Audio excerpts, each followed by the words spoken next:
طبق آمار رسمی سال 2018 در تاجیکستان 11013 اویله از هم جدا شدند که نسبت به سال 2017 913 حالت بیشتر است. عامل‌های پشخوری اویله‌ها در چیست و چرا به جای آنکه که این حالت روز از روز کمتر شود برعکس تمایل افزونشوی دارد؟ تحلیل و نگاه واقعی این موضوع در برنامه تحلیلی روبرو. سلام. در این برنامه نگاه داریم به موضوع جداشوی اویله‌های جوان و در برنامه امروزه ما اشتراک دارند حقوقشناس از کمیته کاربازان و اویله نزد حکومت جمهوری تاجیکستان، همزمان نمایندگان از کمیته کار با جوانان و ورزش نزد حکومت جمهوری تاجیکستان، آموزگار از دانشگاه ملی تاجیکستان، روانشناس، جامعه شناس و یک گروه دانشجویان از دانشگاه ملی تاجیکستان و همزمان دانشگاه اسلوونی روسیه و تاجیکستان. خیلی خوش آمدید به برنامه روبرو.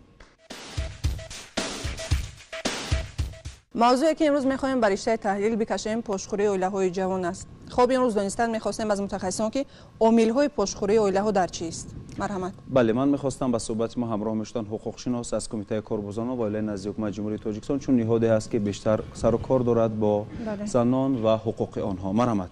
ما یک عامل که نمیتونیم گفتن که انمی سبب است، یعنی عامل اصلی که شاید عامل اصلی ما گفتن نمیتونیم که این است که ما در تاجیکستان بیکارشوی اویله‌ها زیاد هستند. خب بیشتر آنهایی که مراجعت میکنند به کمیته شما مثلا سبب‌های بیشتر آنها چی است؟ خب یکی از وظیفه‌های کمیته کاربازان این پیشگیری و بیکارشوی اویله‌ها هستند. هنگام مشاهده‌هایی که با ما یعنی که از طرف شهروندان برای گرفتن مصلحت‌های حقوقی با ما مراجعت میکنند، این دخالت شخصان سوم است، یکی از عامل‌ها، یا اینکه با زندگی مستقل تیار نبودن جوانان است. عامل‌ها عموماً گوناگون هستند. ولی یکی از سبب‌های دیگرش باشد رشک بی‌اساسی همسران. خب روانشناس نسبت این مسئله چی میگویند؟ طی سالهای اخیر اویله‌های جوان پوش می‌خورند و این پیش از همه تاثیر اساسی را با قسم زیادی این اویله‌های جوان با کودکان خردسال هستند که تاثیر خود را با کودکان می‌رسانند. که سبب‌ها گوناگون میشن. پیش از همه ناموافقی پسیخولوژی همسران، دوم نامطابق شوی همسران به حیات اویله، چون که موافق عقیده روانشناسان 1 تا 3 سال حیات اول حیات باید که همسران با همدیگر مطابق شوند. سومش این است که ناموافق سطح فرهنگی از و همسران، سیاست گندری یکی از همسران نسبت به همسر خود و سبب خیلی گوناگون است. و سبب دیگری که این هست دخالت شخصیت سوم، چون که قید کردن، یعنی میانه روها که میتوانند اویله رو برهم خوراند. و پیش از همه خوب میشد که سطح معرفت نوکی خود همون جوانانی که اویله برپا میکنند بلند برداشته شد. خب اینجا شما از عباره ناموافقی پسیخولوژی گفتید، یکم شرح میدادید برای بینندگان که این چگونه مثلا حالت است؟ ناموافقی پسیخولوژی همسران در آن است که مثلا ما در نظر داریم خصوصیت‌های فردی همسران رو که مزاج رو در بر میگیرد. قسمی زفرانی که از نگاه پسیخولوژی دارای مزاج خالریکی هستند، آنها نمیتوانند که اویلهشون اگر همسرشون هم خالریک باشه خصوصیت یکروی رو دارن، با یکدیگر تاب آوردن نمیتوانند و اویلهشون پوش میخورد. خوب میشد که اگر خصوصیت مزاج خالریکی داشته باشد، اون میتواند مثلا سانگوینیکا چون خصوصیتی دارند که زنده دل هستند و نسبت به خالریکا یکرویشون کمتر است، اونها میتوانند تاب آورد. مثلا یا که مزاج ملانخولیک که اینها در روند حیات اویلوی دیر مطابق میشوند، حتی تا 1.5 سال هم دوام کرده میتواند با محیط نو. و خوب میشد که همین مزاج ها از نگاه روانی اول معین کرده شود که تو چه اندازه با یکدیگر موافقت میکنند، بعد اویله برپا کرده شود. یعنی از مجازهای آنها وابسته است، وابسته به حالت روحی هر یک انسان. برای همینم درست میشد که قبل از ازدواج نفرانی که میخوان اویله بنیاد کنند باید که از خصلت، خاراکتر، از مناسبت همدیگر واقف باشند. شما هم چه روانشناس مصلحت میدهید؟ بله، من چون توصیه داده میتوانم که خوب میشه که در نزد ثبت اسناد حالت شهروندی یکی از نماینده حقوقشناس دیگرش روانشناس باشد، چون که وقتی که به قید گرفته میشوند شهروندانی که مراجعت میکنند برای اویله برپا نمودن از نگاه روانشناس و از نگاه حقوقشناس عقیده و توصیه ها رو میگرفتند، بعد اویله برپا میکردند، یعنی معین میکردند که تا چه اندازه آنها با یکدیگر موافقت میکنن یا اینکه نه. نظر جامعه شناس رو میشنویم. مرحمت. پیش از همه میخواستم که اوید خود اویله جوان روشنی اندازم. اویله جوان گفتم ما کدام اویله رو در نظر داریم. من موافق قانون جمهوری تاجیکستان درباره سیاست دولتی جوانان آورده شده است که جوانهایی که تا 30 ساله اویله برپا میکنن و فرزندان نابالغ دارن، آنها به گروه اویله های جوان داخل میشن.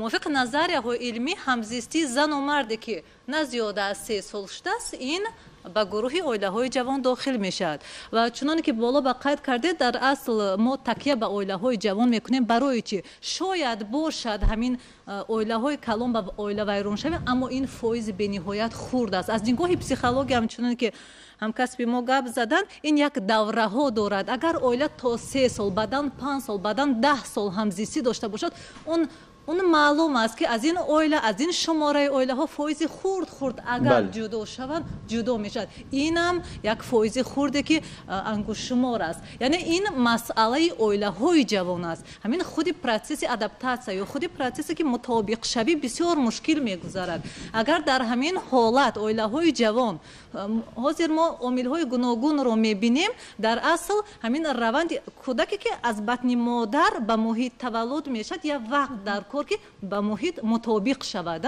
ва на ҳама мутобиқ шуда метавонанд ин омори расмӣ нишон медиҳад ки кӯдак ки навзод чӣ қадар фаут мекунанд дигару дигар бемориёра чӣ гуна асар келин ҳам ҳамин процесс аз сар мегузаронад яъне ҳамин давраи мутобиқшавӣ дар бахусус духтарҳо чӣ хел мегузарад ва ҳамин нишондодҳои расмӣ нишон медиҳад ки аксарият ҳолат ҳамин пошхурии оилаҳои ҷавон ба чашм мерасад акун сабабош чист мо мувофиқи назарсанҷиҳои социологӣ яъне ҳамон тадқиқотҳое ки гурӯҳи корӣ дар кафедраи социология бештар мегузаронанд хай бо фармондоҳие ки мисол аз кумитаи кор бо ҷавонон якчанд маротиба буд кумитаи кор бо оила занон ва оилаи назди ҳукумати ҷумҳурии тоҷикистон буданд ва дигар ташкилотҳое ки пешниҳод мекунанд гурӯҳи кори мо тадқиқотҳо мегузаронанд модарони мо вақте ки 18 сола духтар оиладор мекунед мебахшед узри зиёд тайёр кардан дар кор агар сину соли духтари шумо 18 шуд шумо оянда хононданӣ нестеду баъди мактаби миёнаи асосӣ 11 сол хонд 17 пур мекунад хай як соли дигар як касб омӯзонед корубори хона пура ҳозир ин проблема аст мо дар асл оддӣ метобад яке сарчашмаи ино ҳамаш проблема аст бояд донад ки дар хона мо медонем ки урфу одату анъанаи мо ҳамин ки 10 нафар аъзо бошад келин бояд ҳар як нафар қати муросо карда тавонад шумо чунон ки шумо гуфтед чеҳраро кушода кунед ана михел келина чеҳраш ҳамеша бояд кушода бошад нобаста аз аъзоёни оила ана кун бинед яъне агар ҳамон 18 не 20 сола бошад зан 23-25 сола бошад бахусус бо респондентҳо ҳамина дастгирӣ мекунанд ки сину соли мард 23 то 25 бошад сину соли зан марҳамат то 20 бошад то ки ӯ омода бошад ҳол он ки ман шахсан фикр мекунам ки зан имрӯз бояд соҳиб маълумот бошад агар соҳиб маълумот ҳам набошад соҳиб касб бошад имрӯз мераванд мебахшед ҳозир вай аз аму хобаш сер накардааст барвақт хестан мо медонем як оддӣ метобад не ки ин як урфу одату анъанае ҳаст ки келин пурра бояд риоя кунад нобаста аз он ки ӯ корам кунад ҳамин вазифаи аввалин дараҷааш корам накунад яъне ҳамин устуворию мустаҳкамию пойдории оила бештар аз занҳои вобаста аст агар мо ҳамин модарон духтарона пеш аз тайёр кардан ҳозир мегӯям мактаб бояд маърифати оиладориро нағз фаҳмонад модар падар чӣ мекунад ман шахсан фикр мекунам ки модар беҳтарин неъмат аст на барои ҳар як нафари мо аммо беҳтарин вазифаи муқаддастарини модар ин тарбия кардани духтар аст омода кардан маърифати оиладоршавиро модар бояд фаҳмонад пухтупази хона муросо кардан муносибат кардан наовардан нарасондан ва агар то ҷое бошад чеварӣ ё ҳунари дошта бошад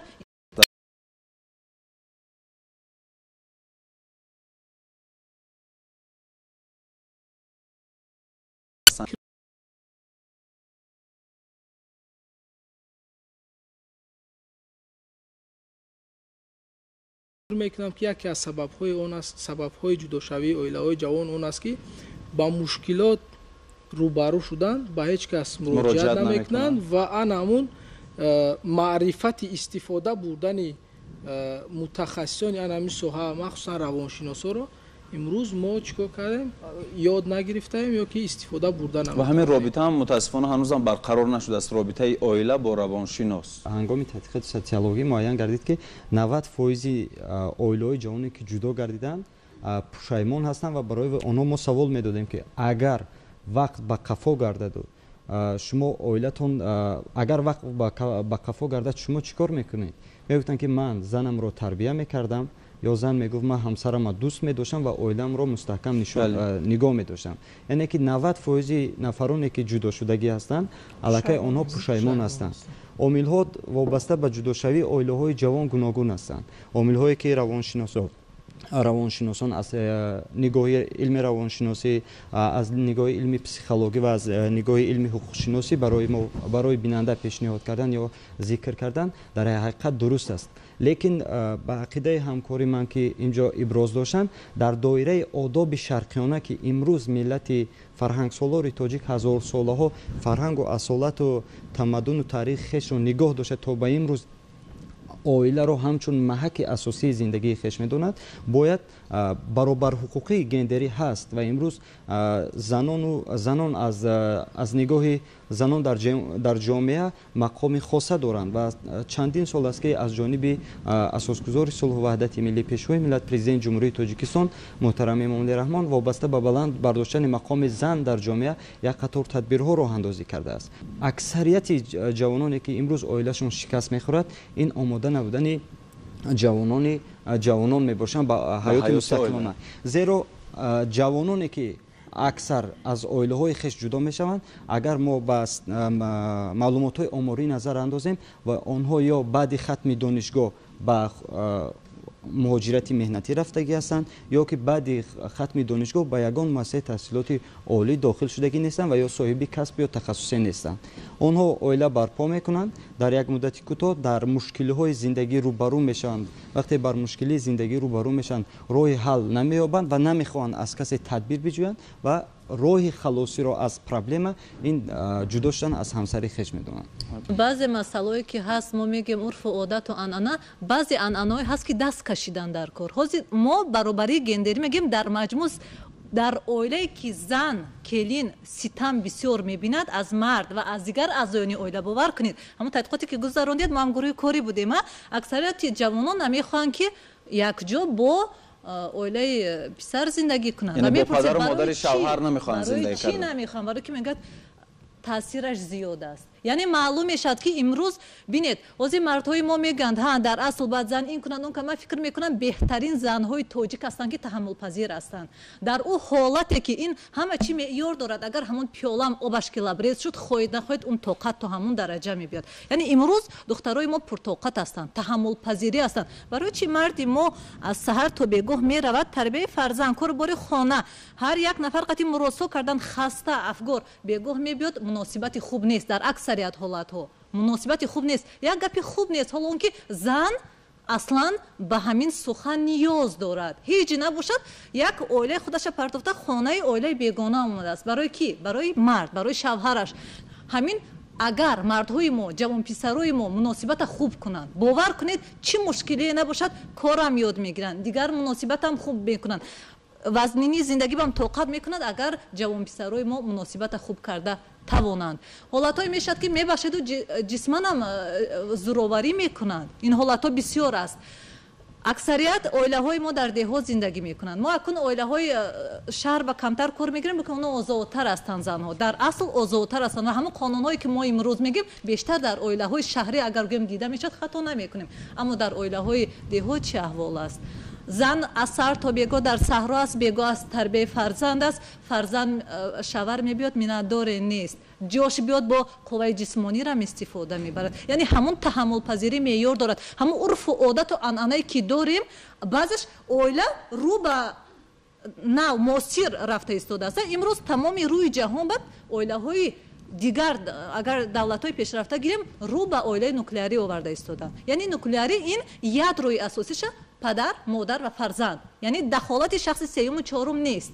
имрӯз ҷавонои мо ҳам ба ҳамин замона қадам ниҳода истоданд. мо мехоҳем ки духтарак хонад, маълумо ки дар ҳол мехоҳем ки раваду мебахшеду дар хона ғуломи хона бошад. не, мо яъне як фикр зидди як фикри дигар рафта истодааст. яъне имрӯз ҷавондухтарои мо ҳам мехоҳанд ки оилаҳои нуклеарӣ ба зиндагӣ кунанд. барои чӣ не? барои чини агар ҳамун зулме ки аз тарафи мардҳо ва аз тарафи аъзоёни оила мебинанд ҳамуно то қадри имкон ба ҳақиқат наздиктар бошанд бовар кунед ҷавондухтарои мо ҳам тоқату пуртоқату таҳаммулпазир ҳастанд яъне медонад ки ҳар як духтаре ки аз хонаи падару модар баромада хонаи шаҳр ва гашта хонаи падару модар ӯ ягон зара обрӯ надорад на дар оила на дар хештабор на дар маҳал на дар деҳот дар маҷмӯъ на дар ҷомеа мутаассифона яъне то куҷо вазъият расидааст ку ӯ ҳамаро пушти сар карда омада ҳамун ғурғури хона ба дар омада бо ҳамун гапи кӯчаву гапи деҳот ба дар омадааст яъне маҷбур шудааст як нуктаи бисёр хубо матруҳ кардан инҷа латмаи асосии равонӣ ки зада мешавад ба пошхурии оилаҳои ҷавон ва умуман дар маҷмӯъ ба оила ин аввал ба сари худи зан ҳаст ва ба хотири фарзанд боз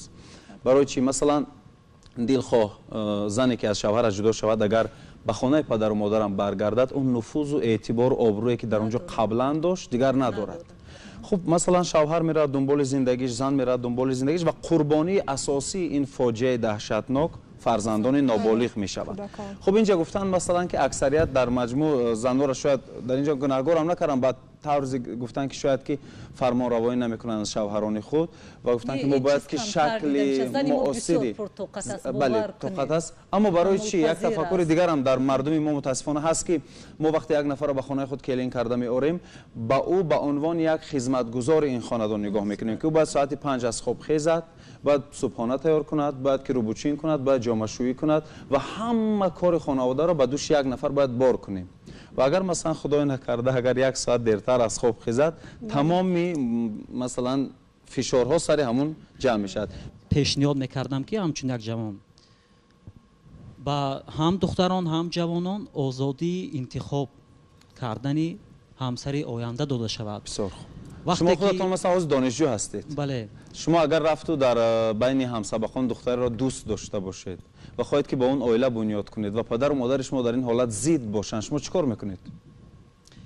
در این حالت انتخاب میکنید؟ مثلا مادر شما به شما میگه که پسرم من نمیخوام که تو همسبق خودت رو بگیری و من میخوام که تو دختری فلان همسایه رو بگیری.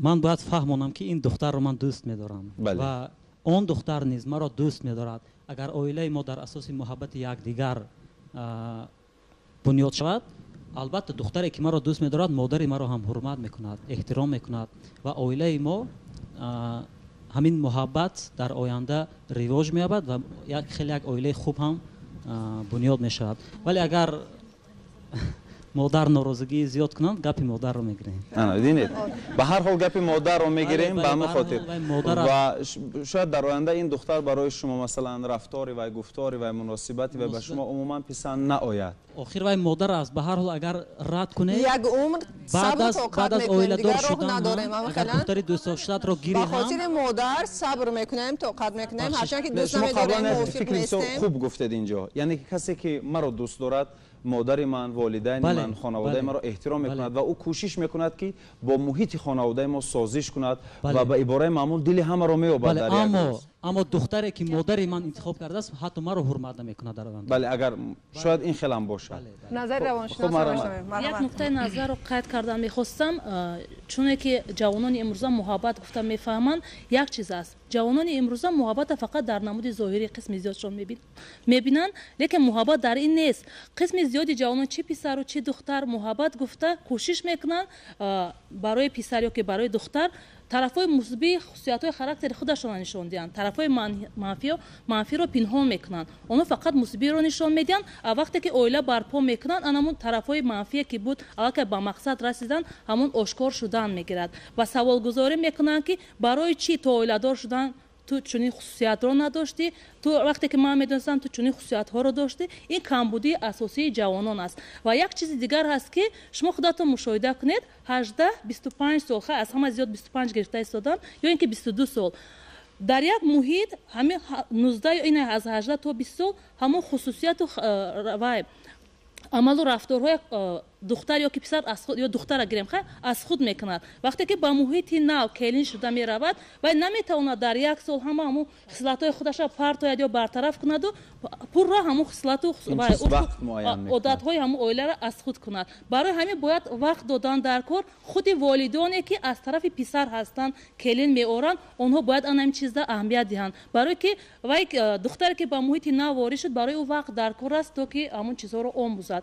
барои ҳамин агар аз тарафи волидон ҳамин чиз ба инобат гирифта шавад ё ин ки пеш аз вақте ки байни ду нафар ихтилофи байни шахсӣ байни зану шавҳар ба вуҷуд меояд ва то андозае то ҳамун дараҷаҳое меравад ки оила ба пошхурӣ наздик шуда истодааст, бояд ки худи волидон чи аз тарафи писар чи аз тарафи духтар кӯшиш кунанд ки ба муросо наздик шаванд то ин ки оилаашон пош нахӯрад. чунки зарбаи асосии анам оилаҳои ҷавон ки як то дута фарзанд доранд ба кӯдакон мерасад. худи ҳамун ҷавондухтар ё ки ҷавонзане ки оилаш ҷавонписаре ки оилаш вайрон мешавад онҳо роҳи худашон намеёбанд, аммо кӯдакон дар муҳити иҷтимоие ки ворид мешаванд аввал бохча баъд мактаб аз анамин тамғагузорӣ шарм медоранд ту бепадар ҳастӣ.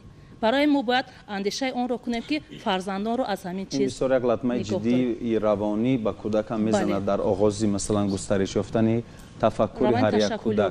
хуб бинед асри мо асри техника ва технологияи ҷаҳони муосир аст. масалан нилӯфарбону шуморо масалан агар шавҳаратон иҷозат надиҳад ки аз телефони мобилӣ истифода баред шумо истифода мебаред? агар зарурат дошта бошам ва ман бояд фаҳмонда тавонам ки ман барои чӣ истифода мекунам. бале, аммо мушоҳида кардӣ ки вақтҳои охир аксарият оилаҳои ҷавон бо ҷурми ан ҳамин телефонҳои мобилӣ ва сомонаҳои иҷтимоие ки дар интернет ҳаст мутаассифона ҷудо мешаванд? бале, як чизи дигарро мо инҷа фаромӯш кардем ки қайд кунем. асоси ҳамин мустаҳкамии оила ин боварӣ бояд бошад. бале, боварӣ аст. рашки беҳуда инҷа вуҷуд дошт. якдигарфаҳмию дигару аввал боварӣ бояд боварӣ бошад. хуб боварӣ ҳаст, аммо ба ҳар ҳол бинед ҳамин ман мехостам ки ба ҳамин чиза мо як назари хуб андозем ва матраҳ кунем ки чаро имрӯз мутаассифона бисёре аз оилаҳо бо воситаи ан ҳамин телефони мобилӣ аз ҳамдигар ҷудо мешаванд. мо дар асри 21 дар асри техника ва технологияи навин ҳастем ва шаҳрванде ки умуман инсоне ки аз техника ва технологияи навин истифода намебарад ва гӯям як одами замонавӣ нест. зеро ки мо маълумоте ки дар муддати як моҳ метавонем дастрас кунем бо воситаи интернет мо метавонем ки дар муддати то 10 сония маълумоте ки мо бояд дар як моҳ ё умуман дар як сол дастрас карданаш имкон аст дастрас намоем.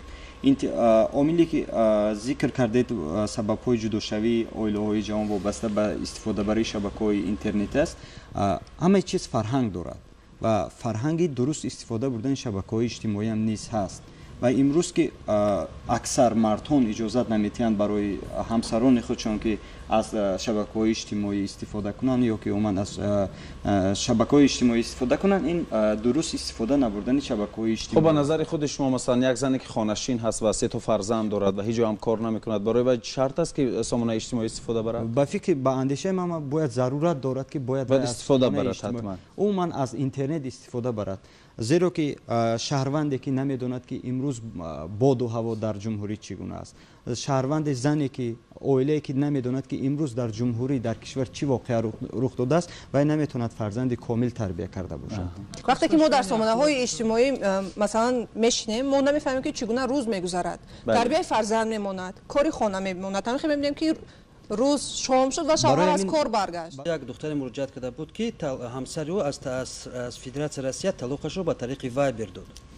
масалан ман оиди дуруст истифода бурдан набурдан сухан намеронам. ман оидид ки талоқро агар гирем ба тариқи телефонӣ, яъне ки аз чаре ки мо медонем аз тарафи уламо яке чунин талоқҳо манъ карда, яъне ки ино талоқ ҳисоб намешаванд, вале тоҳош аму зане ки ба муроҷиат кард хаёл мекунад ки вай талоқзада аст. яъне ки бубинед ки сабаби талоқ додани вай ба вайбер чӣ вай дид ки ҳамсари вай дар интернет ҳаст. фикри ман мекунам ин масъалае аст ки ба худи шуури инсон табук дорад. яъне ки ба шахсан фикри ман дар интернет будани ё набудани ман агар зани ман бошад ягон ҷои чиз агар ки эътимод ва боварӣ дошта бошед бисёр хуб. хуб маравон, аммо мутаассифона чун ба унвони журналист таҳқиқотҳо нишон доданд дар солҳои охир ки مثلا فلان نفر از عائله‌اش جدا شد به جرم آنکه عائله‌اش مثلا جدا از شوهرش وارد سامانه‌های اجتماعی می‌شد. بس از آن که فهمیدن تصور کنید یک عائله با چند فرزند پاش خورد که سبب بسیار هم ناچیز دارد. یعنی یک سامانه اجتماعی اینترنتی. خب مرحمت اینجا گناهگار زن نه یک چیز دیگر است که زنها با گوشهایشان عاشق میشوند. زنها با گوشهایشان عاشق میشوند. یک سخنی گرم دل زن رو حتما مایل میکند. فراموش نکنید مردها. اما من نمیتونم که یک گناهگار کنم و سوال شما نگذاشتید که من تا آخر سخن. مرحمت. شاید مرد بود که اجازه داد که همون زن استفاده بردن خیلی. بله. شاید اولین اشتباه از جانب مرد شد. بله این خیلی موضوع هستند که زن‌ها اشکالی که گفتید خونشین صاحب دو سه فرزند در سامانه‌های اجتماعی با مردهای دیگر هم صحبت می‌شوند. اصلا وقت‌های طولانی این خیلی مرد یک لحظه مرد معمول خانواده و عائله‌دار و زن معمول عائله مثلا دلخواه SMS پیامکی که خصوصیت محرمانه دارد باید جواب ندهد. به خاطری که این ریشه اصلی زندگی آنها عائله است، یک تیشه میزند به آن.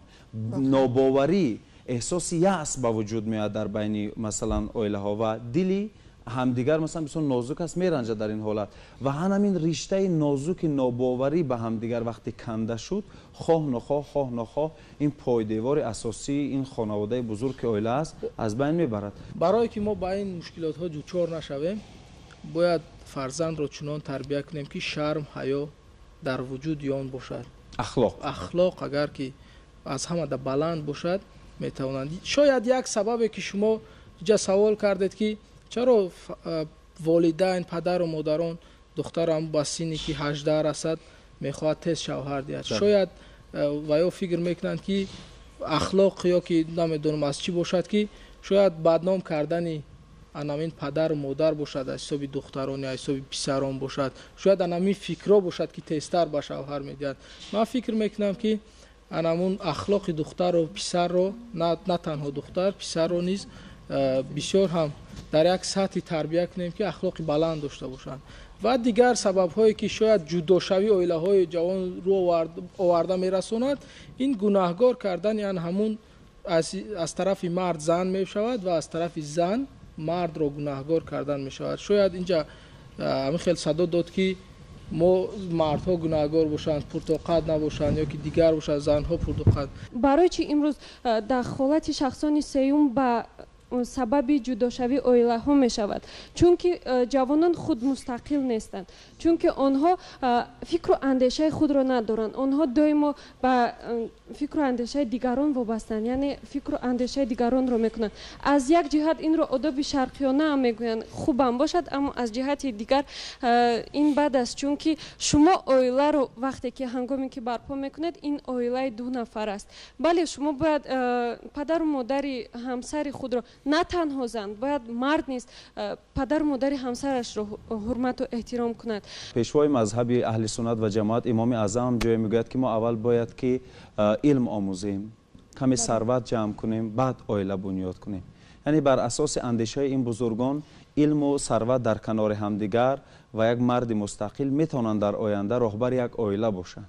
یعنی اگر که مرد همه جانبه هم علم داشته باشد و هم حرکت کند در راه زندگیش که برکت داشته باشد، شاید تواند که همون بار زندگی را آهسته آهسته برده تا جای رساند. خب اینجا مثلا اندیشه های دیگر هم باز وجود دارند. متاسفانه که وقتی دختر از شوهر جدا می شود باز در بین دوگانه های پیدا می کند و این دوگانه ها متاسفانه رو به هر راه های بد می برند که این دختر در آینده میتواند که اخلاق حمیده خود را از دست بدهد، شبگردی کند، مثلا باعث ننگ و ناموس والدین باشد، باعث ننگ و ناموس خود یک خانواده و یک اولاد باشد. آن همین عامل ها را مثلا چگونه باید پیشگیری کنیم که بعد از آن که یک عائله جوان پاش میخورد ما کوشش کنیم که این دخترم در راه راست از پای باز یک عائله دیگر باشد و این پسرم باز یک عائله دیگر بنیاد کند. به نظر روانشناسان و جامعه شناسان اگر صحبت ما همراه میشن موافق عقیده های متخصصان هر یک حالتی که عائله ویران میشد این به مانند همون اعضای عائله به خصوص همون زن و مرد به مانند یک نفر نزدیکش از دست دادن است. یعنی یک حالت استرس، حالت های پسیکولوژی و گرفتار میشد، یک حالت هیجان، یک حالت افسردگی که به دلخواه کجرفتاری میتواند دست زند، چون که شما قید کردید. برای همین پیش از همه حرکت کردن در کار که همین موافق همون تحقیقاتی که نشاندادهای رسمی که شما گفتید، اگر ما منطقه ها بگیریم مثال در ولایت مختار کوهستان بدخشان سال به سال талоқ камтар шуда истодааст. Ҳамин хел ҳаст? این آمار نشان میده. یعنی ما حرکت کنیم که همون نمونه باشد برای دیگر منطقه‌های ما نمونه باشد و همین شماره طلاق کمتر شود. بلکه تو حالی که یکم اویلش برپا کردن برای زن تاجیک در اصل مشکل است. برای همین عرف و عادت و عنعنه را دیده دخترم نموند گفته سن و سالش رسید گرفته میتونم. باور کنید همین یکی از سببایی هست که اویله ها حرکت میکنند تیزتر دخترها را اویله دار کنند. هست شماره فایز زیادی دخترانی که از 25 بالا علاقه طلبگار خود را در بازار نهاد اویله قریب که از دست میدهند. یعنی حرکت کردن در کار که همون اویله ویرانشوی کم. برای چی ولایت مختار کوهستان بدخشان به همین نائل شده است. دیگر منطقه ها باید نمونه عبرت شوند تا که همین سال به سال از سال 2005 زیاد شد 2004 بود 2000 3000 4000 5000 امروز ما میبینیم که موافق نشاندادهایی که شما گفتید از 11000 زیاد شده است. یعنی یک شماره رو ببینید چقدر شماره زیاد. یعنی ما برای برطرف کردن و کمتر کردن افزوده ایستاده است. اگر هر یک این لحظه زیادتر شد ما هم رو با جای کار تامین کردن نمیتونیم. بلکه اکثریت دختران که اویلهشون ویران میشد اونها کسب معین ندارند. اما فرزند دارند. فرزند خوراندن در کار. که برای چی ما مثلا پسران مردها میایم 5 سال دانشگاه میخونیم در جمعیت رفتار میکنیم کار میکنیم تمام پستی و بلندی های زندگی را میدونیم. بعد وقتی که سن ازدواج ما رسید ما حتما رفته یک دختر از خودمان 7-8 سال خورد که حتی معلومات عالی ندارد مثلا نه مکتب رو ختم کرده است اونا با زنی میگیریم که برای چی همین کارا ما میکنیم. ما گناهگار مردها برای چی ما مردها به سن 25 24 هم سن ازدواج میرسیم و دختری که نیز به این سن میرسد الکی در یک محیط معین با وی با چشم دیگر نظر میکنند. یا یگان بیماری دارد یا یگان نقصان دارد که تا این سن به شوهر نرسیده است و اگر من برگشته در دهه هوای رو به ازدواج خودم دارم به من نیز با چشم دیگر نگاه میکنند. یا میگن که این تا حاضر با همین گپ میزده است یا که همین دختری رو که تا حاضر هیچ کس نگرفت این اومد و گرفت. برای همین تفکر بیشتر در زنهای کلانسال اویله وجود دارد. همین که پسر در شهر دانشگاه رو تمام کرد الکی در مکتب میونه برای و یک دختر رو معین کرده میمونند. حتی معین هم به اصطلاح تاجیکی چشم کردن میمونند. در کرسی 4 مثال قرار دارم اون دختر باید در صنف 11 باشد. من کرسی 4 رو تمام میکنم اون دختر صنف 11 تمام میکند انا وقتش هم میرسد میگیرن میتیان. همین تفکر باید از بین ما گم شود. یعنی برای چی شما نمیتونید که یک همسبق خودتونه که 5 سال باید در یک جا خواندید خصلت وی رو رفتار وی رو میدونید و شما در آینده شاید زندگی خوبتری داشته باشید از اونی که یک دختری که از شما 10 سال خردتر است از جهان شما واقف نیست از حیات دانشجویی شما واقف نبود اون رفته میگیرید. من گمان میکنم سبب اساسی دخالت دیگران است. دخالت دیگران بیبیت خواست که شما همون دختر دهاتی همسایتون گیرید. بله مادر فرشته بود فقط بال و پر نداشت. شاید که داشت بال و پر اما خبر نداشت. یعنی ببینید دو مصرع شعر اما منطقش اینقدر چقور. یعنی مادر رو به فرشته مانند کردن مادر رو به فرشته تشبیه دادن. امروز مادران ما باید به همین گفته ها در اصل سزاوار باشد. یعنی مادر سبب پایداری اویله شود سبب ویرانشوی نه سبب پایداری به مانند که فرشته هستند. باید یک لانه که پرنده دارد حرکت میکنیم که ویران نکنیم. امروز وظیفه مقدس مادران ما هم به مانند فرشته باید حرکت کنند اویله های همون فرزندای خودشان استوار و پایدار نگاه دارند برای اون که سخن آنها قرب دارد در اویله. وقتی که مادر با پدر یک مناسبت خوب دارد وقتی پدر در نزد فرزندان مادر رو مثلا دشنام های قبیح نمیدهد وقتی که مثلا پدر از کار خسته برمیگردد و مادر با یک چهره کشاد او را استقبال میگیرد این برای فرزندان یک نمونه عبرت می شود.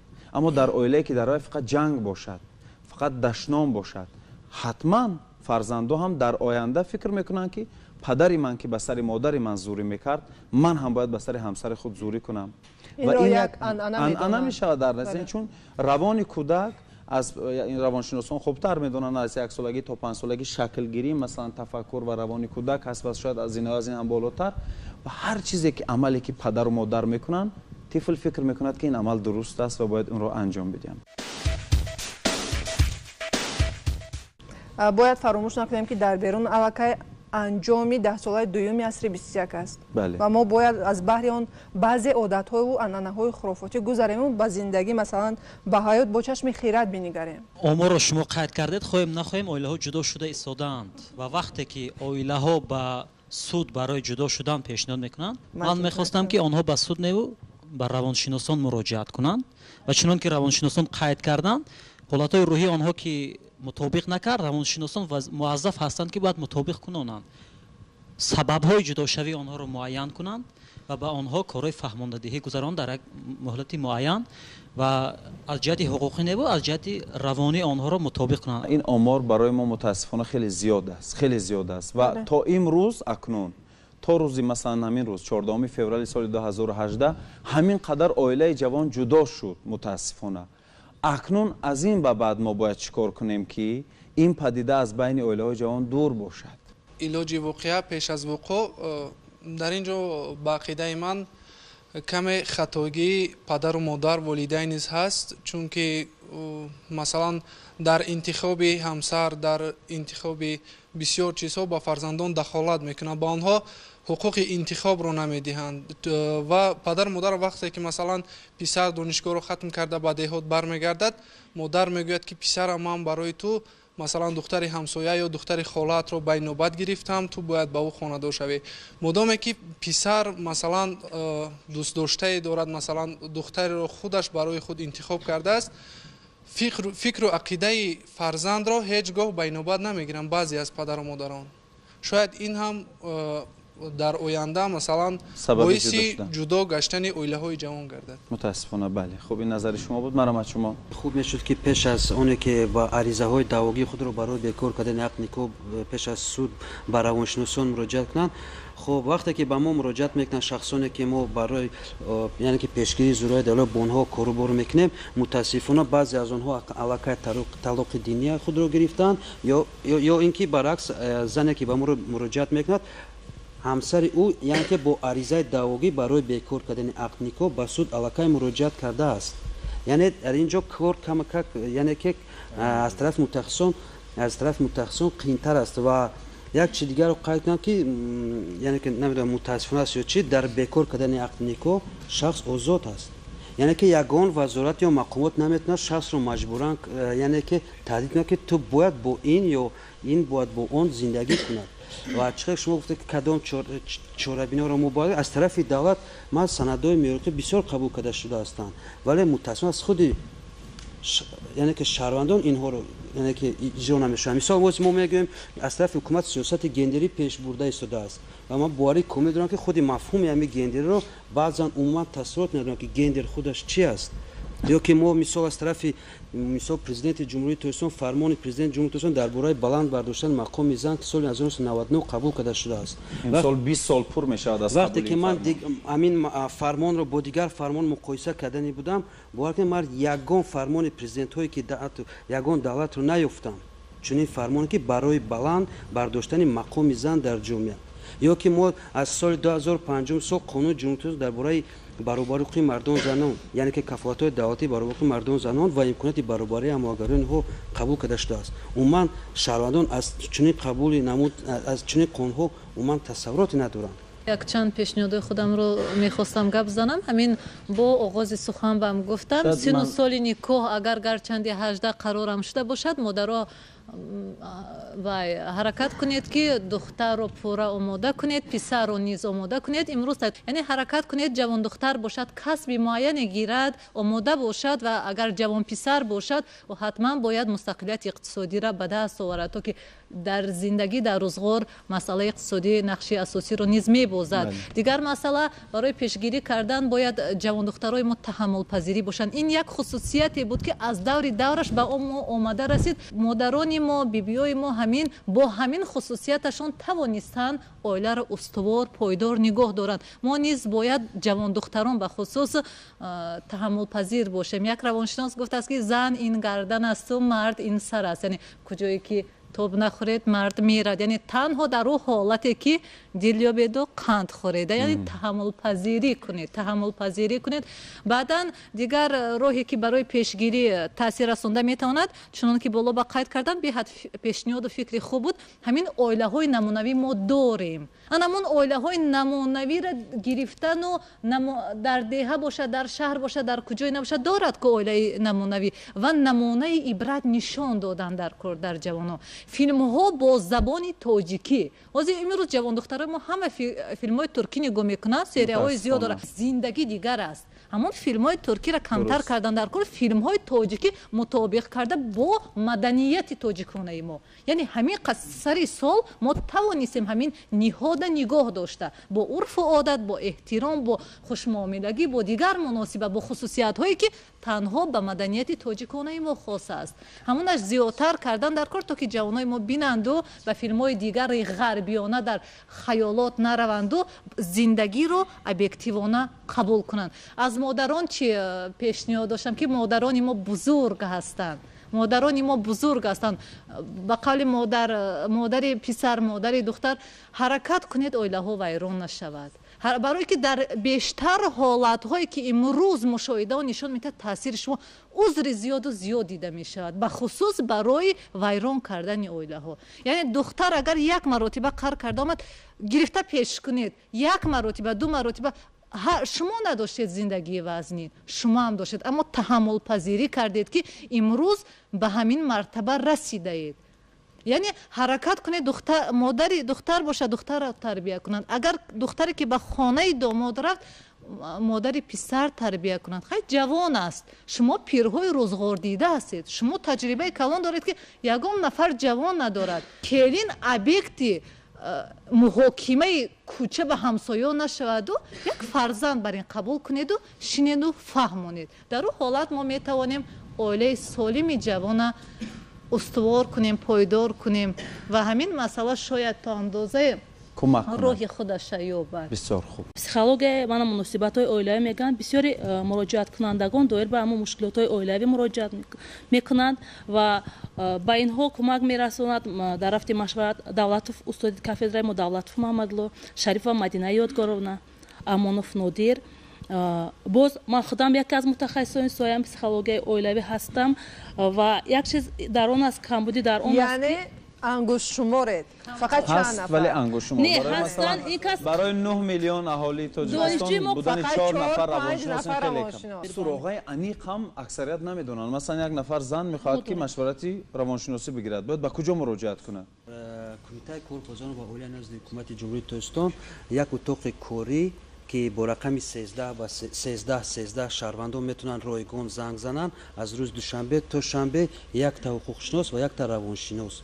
ҳамаи маслиҳатҳо боварӣ ҳаст, телефони боварӣ аст, яъне ки ҳама маслиҳатҳо чи барои равонӣ ва чи ҳуқуқӣ метавонанд шаҳрвандон ба ин яъне ки рақамҳо занг зананд ва дар онҷо мутахассисои хуб яъне ки чи аз лиҳози ҳуқуқӣ ва равонӣ тайёр аст ки барои шаҳрвандон аҳолӣ ба мутахассис муроҷиат кардана ана ҳамин масъала, яъне ҳаракат мекунем проблемара дар хурда как доира ҳал кунем. мо имрӯз ба ӯ давлатҳое ки пешрафта ҳастанд, равоншиноси агар шахсӣ ҳам набошад оилавӣ вуҷуд дорад, мо хел ҳозир нест. имрӯз дар тамоми минтақаҳои ҷумҳурӣ марказҳои буҳронӣ фаъолият мекунанд, вале муроҷиаткунандаҳо нестанд. тамоми фаъолияти шаҳру ноҳияҳо дар назди мақомотҳои иҷрои ҳокимияти давлатӣ шуъба ва бахшҳои кори бо занон аст ки дар он ҷо низ яъне ки марказҳои буҳронӣ оиди ба зӯроварӣ дар оила фаъолият мекунанд. шояд иттилои камтар шаҳрвандон оиди ин масъала яъне ки мумкин аз маърифати ҳуқуқи худ огаҳ набудан метавонанд ин чизро ба худ эб медонанд, намехоҳанд ки сирашон масалан ба берун барояд. аз ин метарсанд ки сирашон масалан фош мешавад, ҳарчанд ки сири онҳо масалан кафолат дода мешавад, пинҳон мешавад. ҳама масъалаҳое ки дар он ҷо чӣ бошад вай бадтаре ки яъне ки махфӣ аст. марҳамат пешниҳод доред? ман чунин пешниҳод дорам ки хуб мешуд ки дар мактабҳои миёна фани анами муносибати оилавӣ гарчанде ки маърифати оиладорӣ ҳасту инҳо мутахассисони гуногун дарс мегузаранд. хуб мешуд ки худи равоншиносон гузаранд, чунки аз нигоҳи психологияи синнисолӣ, аз нигоҳи психологияи муносибатҳои оилавӣ ҳар як зинаи онро пай дар пай метавонанд ба ҳамон хонандагон фаҳмонанд. ва инчунин дар ҳамон худи ҳамон мактабҳо маҷлиси падару модарон гузаронида мешавад ки моҳи як маротиба ҳамон психологияи муносибатҳои оилавӣ ва психологияи синнисолӣ бо ҳамон волидон гузаронида шавад, то ки дар бораи хусусиятҳои синнисолӣ фарзанди худ маълумоти кофӣ ба даст оварда тавонанд ва дар бораи муносибатҳои оилавӣ низ маълумот пайдо кунанд ки чӣ тавр мин баъд оиларо пойдор нигоҳ доштан дар кор, кадом функсияҳоро бояд мард иҷро кунад, кадом функсияҳоро бояд зан иҷро кунад. дарсҳои психологӣ худаш бисёр дарсҳои ҷолиб аст. ҳар кас мехоҳад суҳбат кунад дар ҳамин мавзӯи оиладориву дигару дигар. ман шахсан як чизи дигар ҳаст, ман шахсан як маротиба дар ҳамин хел маҷлисҳо иштирок кардам. қисми зиёди волидон ҷамъ омадагӣ буданд дар бораи хусусиятҳои синнисолии фарзандон зина ба зина. вақте ки ман маълумот додам, онҳо тамоман ҳамин чизҳоро нашунидаанд, бехабар ҳастанд. бале онҳо ҳатто талабгорам шуданд ки ҳамин чизҳоро мо ба онҳо яъне маълумот диҳем, то ки донанд ки барои чӣ фарзанди онҳо дар ҳамин синни сол якравӣ нишон медиҳад, барои он чӣ фарзандаш гапнодаро аст ё ки барои чӣ фарзандаш дигар хусусиятҳоро дар рафтораш нишон медиҳад. ин ҳар якташ нозикиҳои синнисолии худашро дорад ки аз нигоҳи синнисолӣ бояд мо ин чиза ба онҳо маълумот диҳем. Брак — это союз не женщины с пустым пространством, а женщины с мужчиной. То есть у них есть взаимные права и взаимные обязанности. Да. Не только женщина должна уметь готовить, да, это ее прямые обязанности, но мужчина должен отдавать что-то в ответ. Это нормально, но это не самое главное, что я хотела сказать. Здесь много сказали о роли матери в воспитании дочерей и подготовке к будущему замужеству. Я считаю, что мамы, они должны это говорить, но это не должно быть в основании всего воспитания. То есть девушки должны учиться в школе, поступать в университет, закончить университет, и когда они сами поймут, что они готовы к замужеству, пусть тогда и выходят замуж. Я считаю, что необходимы 3 вещи, чтобы создать семью. Да. Это взаимность, то есть мужчина и женщина должны любить друг друга, ну хотя бы нравиться, это как минимум. Это одно и то же. Да. Как сказал предыдущий оратор, должна быть независимость. То есть и девушка в какой-то степени должна быть независима, и мужчина. Да. И самое главное — осознанность.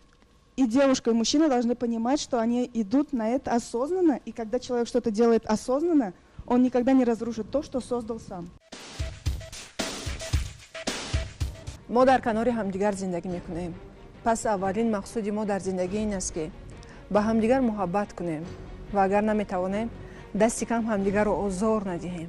воқеан нилфар, муҳаббат аст ки зиндагиро зебо месозад ва бузурге гуфтааст ки агар инсониятро 2 умр будӣ, якеро таҷриба кардиву дигареро зиндагӣ. вале мутаассифона чархи зиндагӣ ҳеҷ гоҳ ба қафо бар намегардад то мо хатоҳо ва гуноҳҳои гузаштаро ислоҳ кунем. аммо мо бузургтарин неъмате дорем ақл ва метавонем ба воситаи он ақл ҳамеша тасмимҳои ҷиддӣ бигирем ва рисолати худро дар ин зиндагӣ бештар эҳсос кунем. با امید تنصیحاتی و خانوادگی همه شما برنامه ما با پایان میرسد. برنامه دیگر تلویزیون تاجیکستان ادامه دارند. ما را همراه باشید.